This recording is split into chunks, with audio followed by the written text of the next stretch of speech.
ಕುಡಿಯೋಕ್ಕೆ ನೀರು ಬಾಟ್ಲ್ ಸಹ ತಗೊಂಡೆ. ನಮಸ್ಕಾರ ಅಣ್ಣ, ಎಲ್ಲರೂ ಹೆಂಗಿದ್ದೀರಾ? ನಾನಂತೂ ಚೆನ್ನಾಗಿದ್ದೀನಿ, ನೀವು ಚೆನ್ನಾಗಿದ್ದೀರಾ ಅಂತ ಅಂದ್ಕೊಂಡಿದ್ದೀನಿ. ಇವತ್ತು ನಾನು ಹೋದ ವಿಡಿಯೋಲ್ಲಿ ಹೇಳ್ದಂಗೆ ಕೈವಾರ ಬೆಟ್ಟ ಭೀಮಾ ಬಕಾಸುರನ ಅಡ್ಡಕ್ಕೆ ಹೋಗ್ತಾ ಇದ್ದೀನಿ ಬೈ ವಾಕ್. ಇದೇ ಬಕಾಸುರನ ಬೆಟ್ಟಕ್ಕೆ ಹೋಗುವಂಥ ದಾರಿ. ಪಂಚಪಾಂಡವರ ಮೇಲೆ ನೋಡ್ಬೋದು ನೀವು. ಅಮರನಾರಾಯಣ ಸ್ವಾಮಿ ಅವರ ದೇವಾಲಯ. ಬೆಟ್ಟದಕ್ಕೆ ಹತ್ತುವಂತಹ ದಾರಿ ಭೀಮಾ ಬಕಾಸುರನ ಅಡ್ಡ. ಬನ್ನಿ ಹತ್ತುವ. ಇನ್ನು ಹೋಗ್ತಾ ಹೋಗ್ತಾ ಮೇಲೆ ಚಿಂದಿ ಇರ್ತದೆ ಗುರು. ಬೇಕು ಬನ್ನಿ, ಓಡೋಡ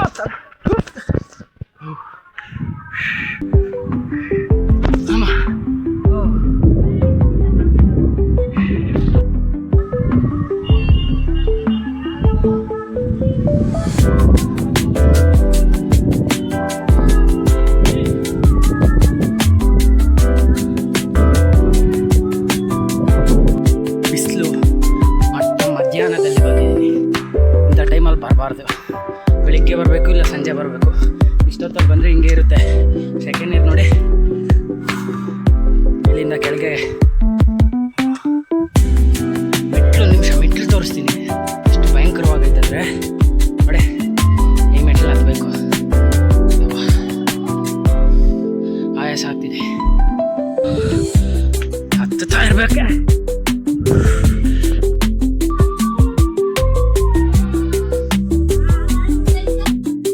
ಭೀಮಾ ಬಕಾಸುರನ ಕಥೆ ಹೇಳ್ತೀನಿ.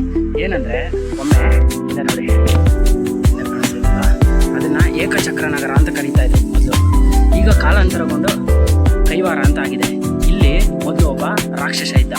ಅವನ ಹೆಸರು ಬಕಾಸುರ ಅಂತ. ಬಕಾಸುರ ಅಂದರೆ ಎಲ್ಲರಿಗೂ ಗೊತ್ತು, ತಿಂಡಿ ಪೋತ.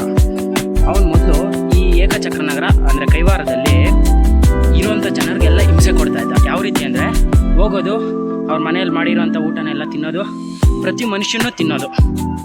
ಊರನ್ನೆಲ್ಲ ಈ ಥರನೇ ಖಾಲಿ ಮಾಡ್ತಾ ಇರುವಾಗ ಊರಿನ ಜನ ಅಂದರೆ ಗ್ರಾಮ ಪಂಚಾಯತಿ ಇಲ್ಲ ಊರಿನ ಜನ ಎಲ್ಲ ಸೇರಿಕೊಂಡು ಹೋಗಿ ಬಕಾಸುರನ ಹತ್ರ ಕೇಳ್ಕೊತಾರೆ. ಬಕಾಸುರ, ನೀನು ಈ ಥರ ಎಲ್ಲ ತಿನ್ಕೊಂಡಿದ್ರೆ ಊರೇ ಇರಲ್ಲ. ಸೊ ಅದಕ್ಕೆ ನಾವು ಒಂದು ಐಡಿಯಾ ಮಾಡಿದ್ದೀವಿ. ಏನಂದರೆ, ಸರದಿ ಪ್ರಕಾರ ನಿನಗೆ ಪ್ರತಿ ದಿವಸ ಒಂದು ಎತ್ತಿನ ಬಂಡಿ ತುಂಬ ಊಟ ಮತ್ತು ಒಬ್ಬ ನರಮನುಷ್ಯನನ್ನು ಕಳಿಸ್ತೀವಿ ನಿನ್ನ ಅಡ್ಡ ಆದಂಥ ಈ ಬೆಟ್ಟದ ಮೇಲೆಗೆ, ಕೈವಾರ ಬೆಟ್ಟದ ಮೇಲೆಗೆ. ನೀನು ಅವ್ರನ್ನ ತಿನ್ಬೋದು ಅಂತ ಹೇಳಿರ್ತಾರೆ.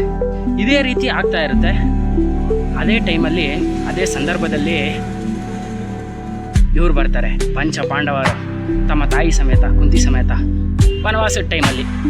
ಆಗ ಕುಂತಿದೇವಿ ಒಂದು ದಿವಸ ತಮ್ಮ ಪಕ್ಕದ ಮನೆಯಲ್ಲಿ ಈ ಥರನೇ ಸಕ್ಕರೆನೋ ಉಪ್ಪು ಕೇಳೋದಕ್ಕೆ ಹೋದಾಗ, ಬ್ರಾಹ್ಮಣರ ಮನೆ ಅದು, ಅಲ್ಲಿ ಅವರು ಗೊಳೋ ಅಂತ ಅಳ್ತಾ ಇರ್ತಾರೆ. ಏನಕ್ಕಂದರೆ ಆ ದಿನ ಅವ್ರದ್ದು ಸರದಿ. ಯಾಕಂದರೆ ಅವ್ರಿಗಿರೋದು ಒಬ್ಬನೇ ಮಗ. ಅವನ್ನ ಎಷ್ಟೋ ಪ್ರೀತಿ ಮುದ್ದಾಗಿ ಸಾಕಿರ್ತಾರೆ. ಅದರಿಂದ ಅವನ ಕಳ್ಸೋಕೆ ಇಷ್ಟ ಇರಲ್ಲ. ಆಗ ಕುಂತಿದ್ದೇವೆ ಹೇಳ್ತಾರೆ, ಭಯ ಬೀಳಕ್ಕೆ ಹೋಗ್ಬೇಡಿ, ನನಗೆ ಇದಕ್ಕೋಸ್ಕರನೇ ಒಬ್ಬ ಮಗ ಅವನ ಹೆಸರು ಭೀಮಸೇನ ಅಂತ. ಅವನ್ನ ಕಳಿಸ್ತೀನಿ, ಅವ್ನು ಮಿಕ್ಕಿರೋದೆಲ್ಲ ನೋಡ್ಕೊತಾನೆ ಅಂತ ಹೇಳಿ ಬಂದು ತಾಯಿ ಕುಂತಿದೇವಿ ಭೀಮಸೇನನ ಹತ್ರ ಹೇಳ್ತಾರೆ. ಭೀಮಸೇನ ಅವಾಗ ರೆಡಿ ಆಗ್ತಾರೆ. ಓ ಬಕಾಸುರ ಅಂತ ಒಬ್ಬ ಅವನ ಸಾವು ನನ್ನ ಕೈಯಲ್ಲಿ ಅಂತ ಭೀಮಸೇನ ರೆಡಿಯಾಗಿ ಒಂದು ಎತ್ತಿನ ಬಂಡಿ ತುಂಬ ಊಟ ಎಲ್ಲ ಸೇರಿಸ್ಕೊಂಡು ಬೆಟ್ಟದ ದಾರಿಯನ್ನು ಹಿಡಿತಾರೆ. ಈ ರೀತಿ ಬೆಟ್ಟದ ದಾರಿಯನ್ನು ಹಿಡಿತಾರೆ. ಆಗ ಬೆಟ್ಟದ ದಾರಿಯಲ್ಲಿ ಹೋಗ್ತಾ ಟೈಮಲ್ಲೇ ಭೀಮಸೇನ ಅವ್ರು ಏನು ಮಾಡ್ತಾರೆ ಅಂದರೆ, ಊಟನೆಲ್ಲ ತಾವೇ ತಿನ್ಕೊಂಡ್ಬಿಡ್ತಾರೆ. ಅದೇ ಟೈಮ್ಗೆ ಮಧ್ಯಾಹ್ನ ಹೊಟ್ಟೆ ಹಸ್ಕೊಂಡು ಬಿಟ್ಟಿರ್ತಾನೆ ಬಕಾಸುರ. ಅದೇ ಟೈಮ್ಗೆ ಬಕಾಸುರ ಕೇಳ್ತಾನೆ, ಏನು ಗುರು ಇನ್ನೂ ಊಟ ಬಂದಿಲ್ಲ, ಯಾರು ಈ ಜನ ಏನು ಮಾಡ್ತಾವ್ರೆ ಅಂತ.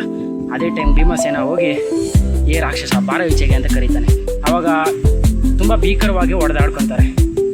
ಭೀಕರವಾಗಿ ಹೊಡೆದಾಡ್ಕೊಂಡ ನಂತರ ಭೀಮಸೇನ ಅವರು ಬಕಾಸುರನನ್ನು ಉರುಳಿಸ್ತಾರೆ. ಈಗಲೂ ಭೀಮಸೇನ ಬೆಟ್ಟದ ಮೇಲೆ ಇದ್ದಾರೆ ಅಂತ ನಂಬಿಕೆ ಜನರಿಗೆ. ಭೀಮನ ಅಮಾವಾಸ್ಯೆ ದಿನ ಊಟವನ್ನು ತಂದು ಚೆಲ್ತಾರಂತೆ. ಇದನ್ನು ಬಕಾಸುರನವರು ತಿಂತಾರೆ ಅಂತ. ಭೀಮ ಬಕಾಸುರ ಅವರು ಯಾವ ರೀತಿ ಭೀಕರವಾಗಿ ಹೊಡೆದಾಡಿದಾರಂದರೆ, ಮೇಲೆ ಅವರ ಕಾಲಿನ ಹೆಜ್ಜೆ ಗುರುತುಗಳು ಸಹ ಇದೆ ಅಂತೆ. ಭೀಮ ಬಕಾಸುರನ ಹೊಡೆದಾಡಿರುವಂಥ ಸ್ಥಳನೂ ಇದೆ, ತೋರಿಸ್ತೀನಿ ಬನ್ನಿ ಹತ್ತೋಣ.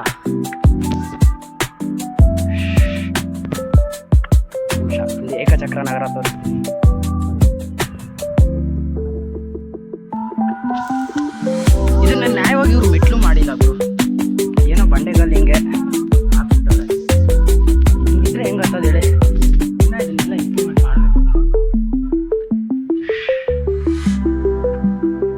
ಹೋಗ್ತೀನೋ ಅಂತ ಭಯ ಆಯ್ತೈತೆ. ಕೆಲವ್ರು ಇನ್ನ ಮೇಲೆ ಹತ್ಕೊಂಡು ಹೋಗ್ಬಿಟ್ಟವ್ರು, ಹಾಗೆ ನನ್ನ ಜೊತೆ ಬಂದವರು.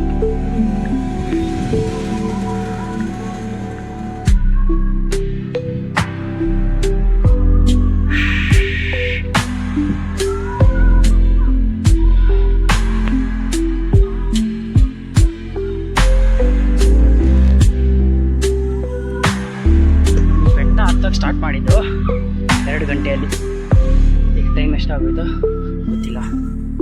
ತುಂಬ ದಟ್ಟವಾದ ಕಾಡು ನೋಡಿ, ಯಾವ ರೀತಿದೆ.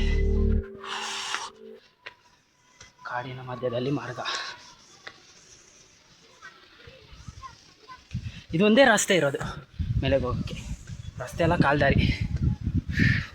ಓಹೋ ನೋಡ್ಕೊಂಡು ಗುರು.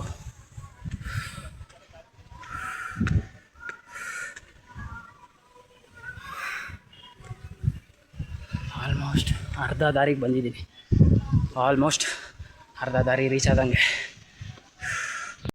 ಇದು ಹೆಬ್ಬಾಗಿಲು.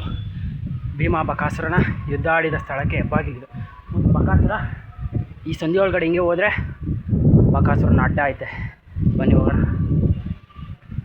ಇಲ್ಲೆಲ್ಲ ಬರ್ದಿರ್ಬೋದು, ಮತ್ತು ನಾವು ಬಂದಾಗ ಬರ್ದಿರಲಿಲ್ಲ ಬಕಾಸುರನ ಹೆಬ್ಬಾಗಿಲು ಅಂತ. ಎಂಥ ಭೀಕರವಾದ ರಾಕ್ಷಸ ಗೊತ್ತಾ.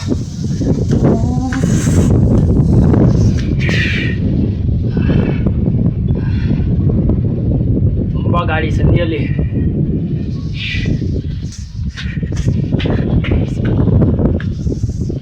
ಅರಣ್ಯ ಮಾರ್ಗ ಎಲ್ಲ ಹೋಗ್ಬಿಟ್ಟವ್ರು, ಯಾರು ಇಲ್ಲ ಬ್ರೋ. ಒಬ್ಬಂಟಿಗನಾಗ್ಬಿಟ್ಟೆ. ಆಮೇಲೆ ರಾಕ್ಷಸ ಬಕಾಸುರನ ನಾನು ಬಡ್ದು ಬೈಗೆ ಹಾಕ್ಕೊಂಬಿಟ್ರೆ ಭೀಮಸೇನ ಅವರಿದ್ದಾರಲ್ಲ,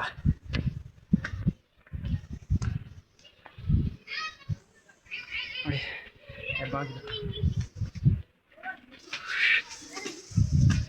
ಚೂರ್ಕೊಂಬರ್ಬೇಕು ಸಂಜೆ.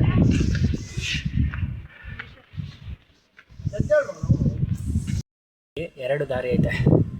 ಎಡಗಡೆಗೆ ಹೋದರೆ ಲಕ್ಷ್ಮಣ ತೀರ್ಥ, ಈ ರೀತಿ ಮೆಟ್ಲು ಮಾರ್ಗ ಹೋದರೆ ಬಕಾಸುರನ ಅಡ್ಡ.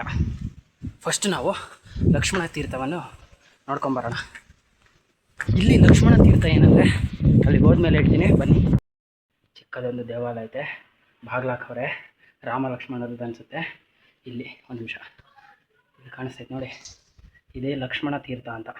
ಅಂದರೆ ಲಕ್ಷ್ಮಣನು ಬಾಣವನ್ನು ಇಲ್ಲಿ ಬಿಟ್ಟಾಗ ನೀರು ಪಾತಾಳದಿಂದ, ಅಂದರೆ ಬಂಡೆಗಲ್ಲಿಂದ ಉತ್ಪತ್ತಿ ಆಗಿರೋಂಥ ನೀರು. ಅವ್ರಿಗೆ ಬಾಯಾರಿಕೆ ಆದಾಗ ಅವರು ವನವಾಸದ ಟೈಮಲ್ಲಿ ಬೆಟ್ಟಕ್ಕೆ ಬಂದಿದ್ರು ಅಂತ ಜನಗಳ ನಂಬಿಕೆ. ನೀರೊಳಗಡೆ ಇಳಿಬೋದಾ? ಸಣ್ಣ ಸಣ್ಣ ಮೀನುಗಳು ಬೇರೆ ಐತೆ.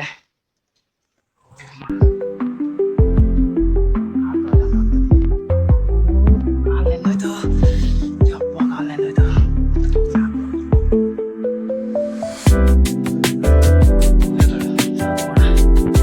ವಾದ ಕಾಡು, ಮಳೆ ಹನಿ ಸಹ ಬರ್ತಾ ಇದೆ. ಮಳೆ ಬಂತು.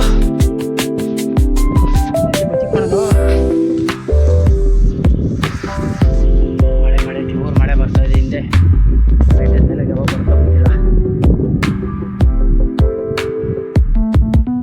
ಜೋರಾದ ಮಳೆ. ಚಕ್ರನಗರ ಅಂದ್ರೆ ಕೈವಾರ. ಇನ್ನ ಎಷ್ಟು ದೂರ ಆಗ್ಬೇಕು? ಎಷ್ಟಾಗೋಗುತ್ತೆ? 10 ಇಳಿಯುವಾಗ ನೀರು ಇಳ್ದೋಗುತ್ತೆ. ಅವರೆಲ್ಲ ಆಲ್ಮೋಸ್ಟ್ ರೀಚ್ ಆಗುತ್ತೆ ಅನ್ಸುತ್ತೆ ಬಿಗ್ ಪಾಯಿಂಟ್ಗೆ. ಈ ಸಣ್ಣ ದಾರಿಯಲ್ಲಿ ಮೇಲೆ ಹತ್ತಬೇಕು, ತುಂಬ ಕಷ್ಟ. ನೋಡ್ಕೊಂಡಂತೆ ಹುಳ ಹಾವು ಸಹ ಇರ್ಬೋದು, ಹುಷಾರಾಗತ್ತೆ ಹತ್ತುವಾಗಷ್ಟೇ. ಮಾತ್ರ ಬೇಜಾರು ಮಾಡ್ತಾ ಇದ್ದಾರೆ ಮೇಲೆ ಗೊತ್ತಾಗಿನ.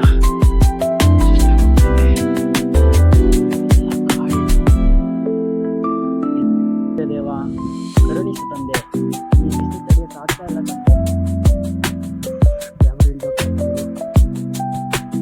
ಮಧ್ಯಾಹ್ನ ಟೈಮ್ ಅಂತೂ ಬರಕ್ಕೆ ಹೋಗ್ಬೇಡಿ.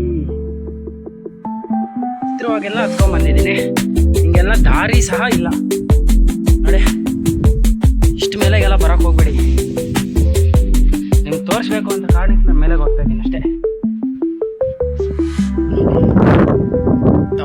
ಪಾಯಿಂಟ್ ಪೀಕ್ಗೆ ನಾವು ತಲುಪಬಿಟ್ಟೆವು. ಮೇಘಗಳು ಭೂಮಿಗೆ ಒಟ್ಟಾದಂಗೆ ಕಾಣಿಸ್ತೈತಿ. ಅದಕ್ಕೆ ಪೀಕ್ ಪಾಯಿಂಟ್ ಅನ್ನೋದು ಏನು ಸಾಕಾಗಿದೆ.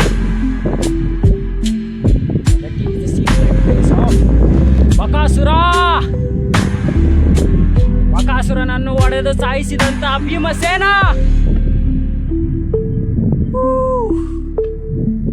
ಸ್ವಾಮಿ ಸುಸ್ತಾಗೋಯ್ತು ಗುರು. ಏನು ಸೊ ಗುರು, ಈ ಬೆಟ್ಟಕ್ಕೆ ಈ ಕೈವಾರಕ್ಕೆ ಯಾರಾದರೂ ಬರಬೇಕು ಅಂದರೆ ಬೆಂಗಳೂರಿಂದ ಯಾವ ರೀತಿ ಬರ್ಬೋದಂದರೆ, ಸೊ ಬೆಂಗಳೂರಿಗೆ ನೀವು ಡೈರೆಕ್ಟು ಚಿಂತಾಮಣಿ ತಾಲೂಕಿಗೆ ಬಸ್ಗಳಿವೆ, KSRTC ಬಸ್ಗಳು.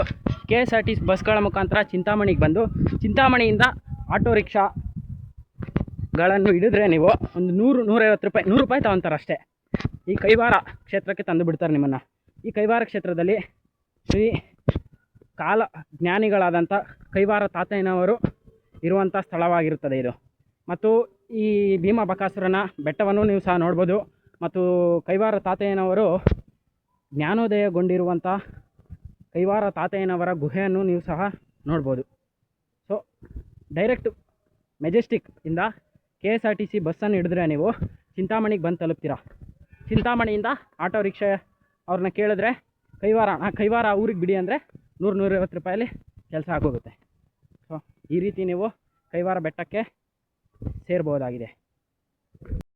ಗುರು, ಬಕಾಸುರನ ಅಡ್ಡ ಭೀಮಸೇನ ಬಕಾಸುರ ಅವರು ಹೊಡೆದಾಡಿರುವಂಥ ಜಾಗನ ಸಹ ತೋರಿಸಿದೆ ಬೆಟ್ಟದ ಮೇಲೆ. ಸೊ ಈ ವಿಡಿಯೋ ಇಷ್ಟ ಆಗಿದರೆ ಖಂಡಿತ ಲೈಕ್ ಮಾಡಿ ಅಥವಾ ಡಿಸ್ಲೈಕ್ ಮಾಡಿ. ಸೊ ನೋಡಿ, ಪೂರ್ತಿ ನೋಡಿ. ಈ ಥರನೇ ಇನ್ನೂ ಒಳ್ಳೆ ವಿಡಿಯೋಗಳು ಪ್ರತಿ ವಾರ ನಿಮಗೆ ಕುತೂಹಲ ಕೊಡುವಂಥ ಪ್ರತಿ ಹೊಸ ಊರುಗಳನ್ನು ಎಕ್ಸ್ಪ್ಲೋರ್ ಮಾಡ್ತೀನಿ. ಈ ರೀತಿಯೇ ನಮ್ಮ ಚಾನಲ್ಗೆ ಅಪ್ಡೇಟ್ ಆಗಿರಬೇಕಂದ್ರೆ ಸಬ್ಸ್ಕ್ರೈಬ್ ಮಾಡ್ಕೊಳ್ಳಿ. ಸೊ ಇನ್ನು ಮುಂದೆ ನಿಮ್ಮಿಷ್ಟ ನಮ್ಮ ಚಾನಲ್ನ ಯಾವ ರೀತಿ ಸಪೋರ್ಟ್ ಮಾಡ್ತೀರಾ ಅಂತ ಹೇಳ್ತಾ ಈ ವಿಡಿಯೋನ ಮುಕ್ತಾಯಗೊಳಿಸ್ತಾ ಇದ್ದೀನಿ. ಎಲ್ಲರಿಗೂ ನನ್ನ ನಮಸ್ಕಾರಗಳನ್ನು ತಿಳಿಸುತ್ತಾ ಈ ವಿಡಿಯೋ ನೋಡಿದ್ದಕ್ಕಾಗಿ ಥ್ಯಾಂಕ್ ಯು.